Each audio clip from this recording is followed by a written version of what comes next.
Why do we love sexy period dramas? The historical romance genre, at least as we know it today, didn't get its start on screen, but in the hands of housewives flipping through the pages of paperbacks between the produce aisle and the checkout line. While it took some time for those stories to make their way to the screen, once they did, they never stopped evolving. Sometimes they're raunchy, sometimes they're respectable, but rarely have they been allowed to be both. Until recently, that is, with almost every streaming platform nowadays seeming to have its own slightly anachronistic historical romance, complete with orchestral pop songs, ripped dukes and buxom beauties, and at least one scandalous encounter in a dimly lit room. In today's video, we're going to trace the evolution of the historical romance genre, from the scandalous paperback boom of the 1970s, to the prestige adaptations of the 1990s, to the sex-fueled cable dramas of the 2010s, to the fourth wall-breaking feminist revisions of the 2020s. Let's get into it. Romance has been a staple of storytelling for thousands of years, from the Bible to 1001 Nights to Romeo and Juliet. But for most of modern history, its depictions have been rather tame, in large part because of what was considered socially acceptable. And even as mediums evolved, these love stories continued to be shaped by rigid cultural norms around morality and propriety. That was especially true in the United States, where obscenity laws long dictated what could and couldn't be published commercially. Sexually explicit literature was routinely banned, and people caught distributing it could be fined or even jailed. One of the most notable instances came in 1966, when a reprint of John Cleland's 1748 novel, Fanny Hill, led to the arrest of several bookstore owners. Often cited as one of the earliest examples of erotic fiction, the novel's obscene label was challenged by the publisher all the way to the Supreme Court, where against expectations, the court ruled in favor of the book. This didn't just protect the creative liberties of one spicy novel, but opened the door for other works that might have once been considered too improper. One of the first companies to capitalize on this new legal frontier was Avon Publications. In 1972, they released The Flame and the Flower by Kathleen Woodiwiss, a historical romance novel that followed 17-year-old orphan Heather Simmons as she travels from England to the American colonies, where she enters a tumultuous relationship with the older, wealthier Captain Brandon Birmingham. The book had rather humble beginnings, being sold as one of the many inexpensive mass-market paperbacks that you could find in drugstores, supermarkets, and bus stations. The cover was rather generic, featuring a man and a woman in a tender embrace, hinting at the dramatic love story hidden between its pages. But it soon found success as many women's impulse purchase while they did their weekly shopping. Unlike romance novels of earlier years, The Flame and the Flower was unapologetically lewd, blending its historical setting with graphic sexual encounters. Within 2 years, the novel sold over 2 million copies, an unprecedented success that signaled to the publishing industry that there was a market for that sort of thing.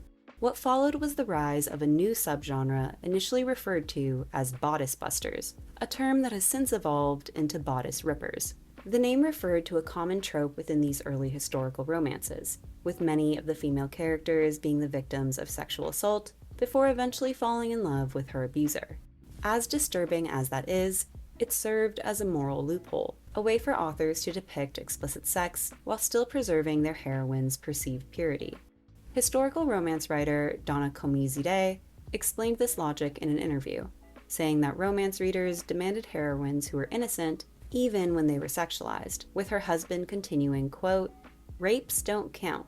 They were against her will, so she's still considered a virgin." In other words, these heroines couldn't be depicted as willing participants in their own sex lives for fear of being painted as a whore. That wasn't necessarily because the authors themselves shared this mindset, but because they were attempting to navigate the incredible narrow window of what women were allowed to do. Often set in vaguely medieval, Rococo, Regency, or Victorian pasts, bodice rippers relied on exaggerated gender roles and melodramatic power dynamics. The male love interest was handsome and wealthy, but as emotionally distant as he was sexually experienced. The female protagonist was spirited, but still naive, and while she would be presented as defiant, ultimately she would yield. Their romance wasn't exactly equal, but that wasn't the case in the real world either. In the early 1970s, second-wave feminism was beginning to reshape women's lives. They were finally able to divorce their terrible husbands and open bank accounts under their own names, resulting in newfound levels of independence and agency. But cultural narratives around love and desire hadn't quite caught up. with most mainstream stories continuing to frame sexual fantasies around the male gaze. The Bodice Ripper filled that gap. They might not be what we now consider empowering, but in a world where women's sexuality was highly controlled, these stories offered a way for people to explore their sexual urges for the very first time. One Avon editor even remarked that these books, quote, satisfy a need that women have that they can't satisfy in any other way. And while Bodice Rippers rarely challenge patriarchal structures outright, they created one of the first mainstream spaces where female desire and defiance was central to the story, even if society at large insisted on looking down on it. Commercially, Bodice Rippers were successful, but culturally, they were dismissed as cheap and vulgar. They were too fantastical to be considered historical fiction, but not complex enough to qualify as prestige romance, as evidenced by this review of Fallen Angel. Quote, the central theme here is sex, not sensibility, and most readers will find the book a total waste of time and money. The critical reception towards Bodice Rippers was so negative that many authors working in adjacent genres openly distanced themselves from it, worrying that the label would delegitimize any other piece of fiction that was published. It's hard to ignore the fact that this negative sentiment was geared towards something that was written by women, about women, and for women, as if it's inherently less worthy of respect because of its feminine associations. By 1980, over 200 million romance novels were being sold annually in the United States alone. Dozens of authors were churning out these sorts of books, including Joanna Lindsey, Jude Devereaux, Rosemary Rogers, Laura McBain, and Janet Daly, who dominated bestseller lists and helped set the standard for what the genre would become. It was around this time that Hollywood rediscovered the period drama, with films like Amadeus, A Room with a View, and Dangerous Liaisons achieving critical and commercial acclaim. These films stood in stark contrast to the gritty contemporary dramas of the prior decade, and audiences just couldn't get enough of the grandeur of the past. This historical trend only intensified in the 1990s, but Bodice Rippers were never a point of reference in spite of their enduring popularity. While there was potential for profit by going down this spicy path, Hollywood opted for prestige instead, turning to classic literature and revered historical figures like Jane Austen, E.M. Forster, Louisa May Alcott, William Shakespeare, and Emily Bronte. These names offered legitimacy and made romance something for the public to take seriously. Films like Sense and Sensibility, The Age of Innocence, Howard's End, and Pride and Prejudice emphasized yearning with glances and near touches, but never explicit consummation, mirroring the sentiments of the era they were published. On the rare occasions female characters did act on their desires, they were often punished for it, with their sexuality becoming a symbol of moral corruption, as seen in films like Bram Stoker's Dracula or Queen Margot. These depictions served as a contradiction to the cultural values of the 1990s, highlighting a more virtuous idea of romance that differed from the casual nature of modern dating.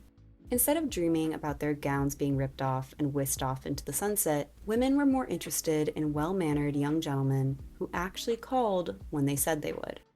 As attitudes around sex relaxed in the 21st century, so did depictions of the act on screen. This was especially prevalent in the TV space, as the rise of premium cable had drastically altered what you could and couldn't show.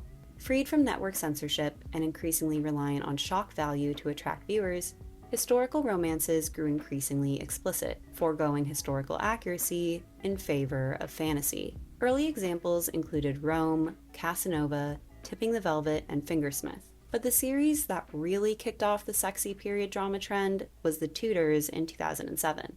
The show followed the scandalous reign and relationships of King Henry VIII, but took enough creative liberties that one could argue it was more fiction than fact.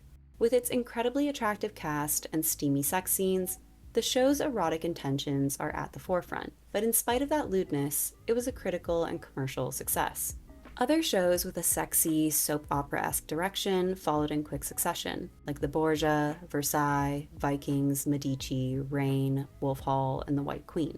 Male and female characters alike wielded power through their sexuality, and while this was presented as a form of agency, it was also made clear that these interactions were transactional, removing the emotional element and making sex nothing more than a physical thing, one that some of the characters didn't even enjoy. If you look at these shows, they had a lot in common with Bodice Rippers, not just the romantic elements, but their penchant for melodrama. But to steer clear of cheesy allegations, none of them admitted to these similarities outright. instead claiming that they were simply presenting a new look at history. The rare exception to this was Outlander, which premiered in 2014. Based on Diana Gabaldon's long-running novel series, Outlander leaned into its bodice ripper origins, with practically every episode involving some kind of sexy romp in the Scottish Highlands. What made the show unique was how it incorporated these sex scenes into the narrative, showing how emotional intimacy went hand in hand with physical intimacy. What was also notable about the show were its female characters, who were in no way treated as disposable. In the wake of the Black Lives Matter and Me Too movements in the mid-2010s, there was a broader cultural conversation regarding diversity and inclusivity, with this discourse greatly impacting the sorts of projects coming out of Hollywood at the time. Period pieces became increasingly anachronistic, often as a way of representing a group of people that had previously been sidelined within the genre. Female characters got more agency, and non-white actors were cast as something other than a slave, but both decisions received varied reactions from the public. Shows like The Great, Dickinson, and Harlots heavily dramatized real events in order to create a more empowering message. The setting was used primarily for its visual appeal, and otherwise they deviated from historical record.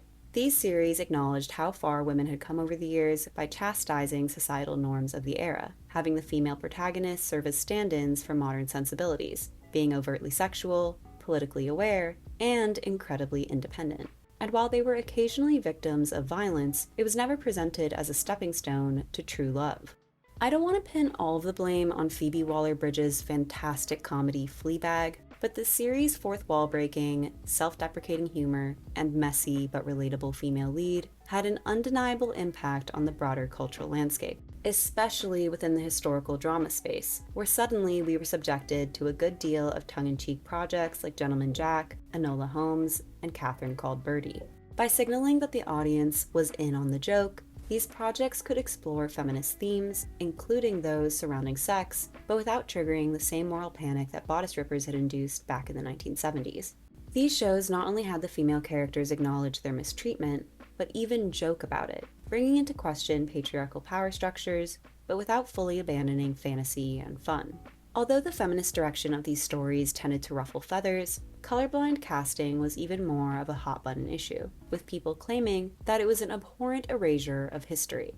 It's interesting that when it comes to people's insistence on historical accuracy, it's only as it pertains to the continued suffering and degradation of marginalized groups. They don't care that Henry VIII didn't have a six-pack, or that we wouldn't understand half the things coming out of William Shakespeare's mouth. But God forbid an adaptation of Wuthering Heights cast a non-white Heathcliff.